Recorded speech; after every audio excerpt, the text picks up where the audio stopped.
मुख्यमंत्री दादा, तू माझ्यासाठी योजना आणली, पण मला एक अडचण आहे रे. ते काही बोलायचं नाही. 1,500 देतोय ना, ते घे आणि गप बस. अजून काय लागतं तुला? पण मुलाच्या शाळेची फी बघ रे.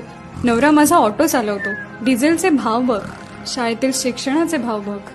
तुमच्यासाठी काही केलं तरी कमीच आहे. अरे कधीतरी समाधानी राहणार की नाही? तसं नाही रे दादा, पण वाढती महागाई जगू देत नाही आणि तुझे 1,500 रुपये मरू देत नाही. मग काय पाहिजे तुला? माझ्या मुलाला चांगलं आणि कमी दरातील शिक्षण पाहिजे. देशील का? माझ्या नवऱ्याला उपचाराला पैसे पाहिजे.